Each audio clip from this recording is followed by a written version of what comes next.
the short hair a while? Was that the new? You About looked over? 5-6 months. Oh, okay. So it wasn't like you looked over and I didn't had recognize short yourself. hair, you know, when I had my, like, you know, mom meltdown after giving birth. I cut it. It's a lot more low maintenance. Yes.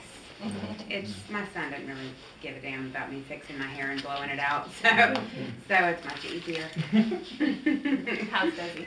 He's great. He was bouncing off walls this morning. He came in, I went downstairs, I made coffee, and he was like, I turned around, I was trying to sneak down because he was already up in his room, so I was trying to sneak down, and I get down and I'm making coffee, and I went in the pantry and I came out and he was like, surprise! Scared me. And I was like, good morning. So I made him breakfast, and he, you know, went up to his room and was watching TV, playing games or whatever. And then I went into my room to go in my bathroom to shower. And right when I'm getting in the shower, I hear this. And I'm like, yes, Desi. And he goes, so I just wanted to let you know I'm downstairs. I'm going to wait for Sue and Jonathan, my hair and makeup. I'm going to wait for Sue and Jonathan. I'll let them in. Don't worry. Aww. I'm like, okay, thank you so much. He goes, I'm on it, Mom. Sounds like he's your own little Annabelle doll, though. Scary. He has the vocabulary that we all wish we had at that age. I mean, he's going to be 7 in May. Because kids have what we didn't have, the computers and whatnot, their vocabularies are ridiculous. I mean, you know, they read their first books in kindergarten now. When we started reading in first grade, it's quite amazing. So I have to ask you, because you have a 7-year-old, and we were talking about this earlier, people that brought young children to see this film. Who did? At the past 2 nights of press screening. Are you kidding me? Yes. We're not kidding. I wouldn't know. I didn't let Desi come. Desi comes to set every day that I'm on set. But when there's something inappropriate, he's not allowed to watch the monitor. He's not allowed to see. And he kept asking, because he went to see the movies the other day with some friends and saw the poster.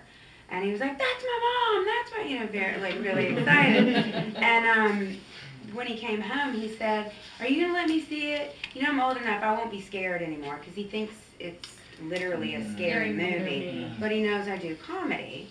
And I tried to explain that there were a couple of things that were inappropriate that, you know, when he got older, he could watch it. And he was like, but you can let me see, like, a couple scenes, right? And I was thinking about it, about every scene in the movie, and I was like, yeah, probably not. I cannot believe people brought young kids to see the film.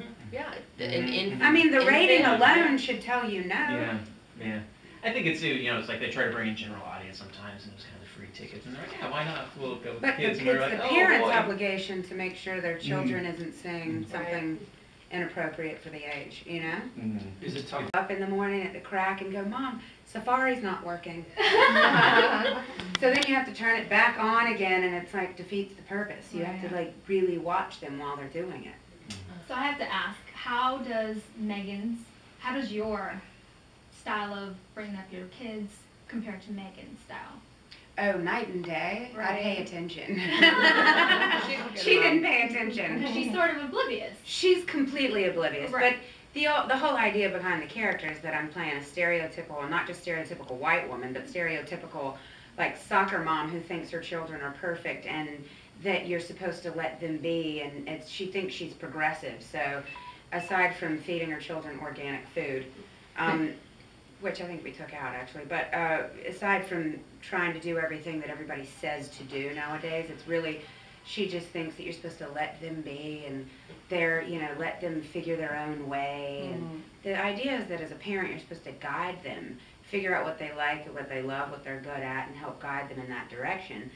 Not to let them do whatever they want, whenever they want, with no bedtimes and no, I mean, the idea, children need not just stability, but they need routine. Just as much as we do. Yeah, definitely. Like, if I didn't have the routine and the structure of our routine, I would be lost.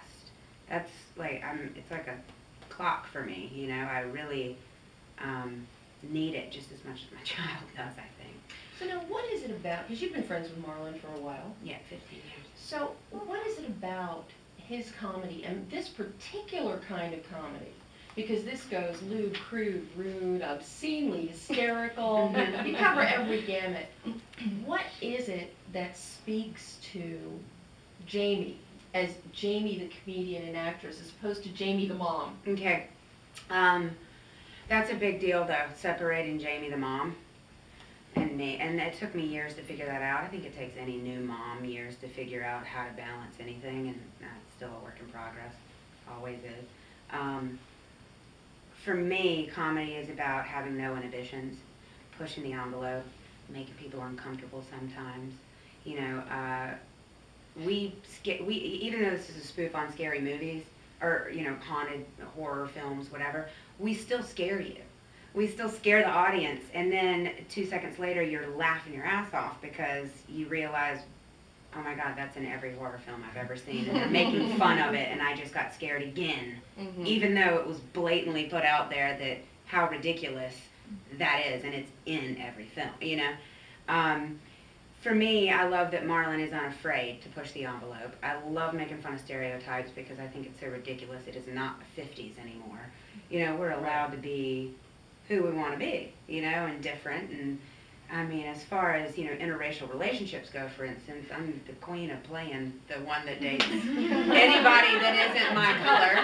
My son in real life is half Cuban. Yeah. My boyfriend's Lebanese and Dominican. I mean, you know, I run the gamut, and I love the new United Colors of Benetton that our generation has created in our children. Right. It's also a healthier race, quite frankly. So I like putting it out there because I think the older generations, you know, like the baby boomers and even, you know, our grandparents, they have those horse blinders on, and they have such tunnel vision, and they're so set in their ways. And I say that, obviously, I'm from a small town in the South, and it makes me crazy when I go home and there's people that still have that tunnel vision. It's like, really? I get that you guys are a red state, North Carolina, but back up. Calm it down a little bit. Open your brains. Open the blinders, and realize that it's not the 50s, you know? So that's why I love comedy like this, because it allows me to put it in your face and make you think, make you laugh, and kind of makes fun of the old school ways. You know, that's what this film does, and I love that. Now, Jamie, I laughed so much. I worked with Marlon. It takes a couple days before you figure out what your fellow actor's process is. I'm not method by any means. You say action, I'm on. You say cut, I cut, and I'm me, okay? Not everybody's that way. In comedy, most of us are that. But then you've got your Jim Carreys who just are that's hard. Not to do it, but to work with it. He's incredible, don't get me wrong. I don't mean, you know, and I've never worked with him, but I've worked with people that have that process. Marlon is very similar to me in that you say action and we're like on. You say cut and we're like, we're so sleepy because we give it everything we've got, and we're both so high energy that we will go and go and go until we can't go anymore, and then we just fall over. Like my 6-year-old, he wakes up a battery, like Energizer Bunny, and then when it's time to go to bed, he's like, I'm not asleep. Marlon and I are exactly that way. And we will keep going and going and going until you have to literally pull us off the frame, out of the frame, because Marlon more so. He has the energy of my son. I don't know where he gets it from. I do know during this film where he got the extra energy was he was juicing. He was on this cleanse. And so he had energy that no one should have. My son doesn't have that energy, and that is unheard of. He was cleansing. There was no alcohol, no bad food, no fat, no anything. So it was very healthy the whole time.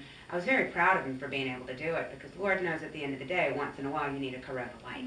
It is, you know, after a day of making everybody laugh and being a mom and taking care of everybody, sometimes you need to sit back and have you one. And he didn't the entire time. Lord knows at the rap party he did. But I was very proud of him for making it through, because that is a hard thing to do. He and I would do like 20-minute takes. That's ridiculous. Now in film, that would have never happened. Digital, I was almost like, God, could we go back to film? Because normally they'd be like, God, we've got 3,000 feet, you know, a film. But Marlon and I would just keep going and pushing each other and challenging each other. And that's what I really did love about this process, especially when Cedric came on board. Those days were incredible. Like, it takes a lot for you to crack me or Marlon, and that's what we comedic actors like to do, is try to one-up each other in the scene and keep going. Yeah. And so I realized 2-3 days into it that even though Marlon wrote this with Rick, he didn't follow a damn thing that he wrote.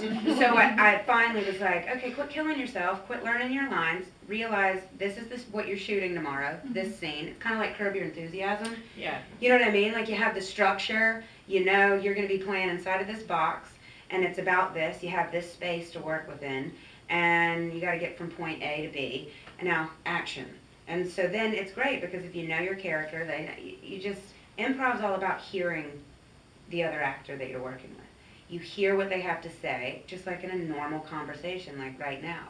I'm going to react as me. You ask me a question, I'm going to answer it. As the character, you ask me a question, I'm going to answer it as the character. So if you're listening, you can improv. But most people get so stuck, most actors get so stuck on, you didn't say the cue line, I didn't get my cue line, so I didn't know it was my turn to talk. That's when you really understand that. Like, we were teaching Ashley, for instance, that played my daughter. She would be like, well, you didn't say the cue line. And we're like, yeah. So we sat down and we were like, listen, you gotta let go. You know, when you're new and you're young, you're like, we were like, let go. You know who your character is. Listen to what we're saying, and quit. Just leave the script. That's what improv is. And comedy is fast, and it's cold, and it's the quicker the better, really. And you got to be on top of your feet. You know, you got to be on your toes the whole time, and it's funnier that way. You get the best stuff out of natural reactions, as opposed to what's on the page. So it was great to be able, especially to work with someone who wrote it and is acting. 9 times out of 10, the writer is so close to what they wrote, they don't want anything changed. That's what's really great about Marlon, is that he gets that you're going to get better material out of natural reactions than off of what's on the page. And so that was really freeing and great. And Ashley ended up, within a day, you know, it was like a whole different person. You know, it was really a fun experience. And Cedric just kind of outdid everybody. Don't forget to visit us online on galatv.com. Click like on YouTube page.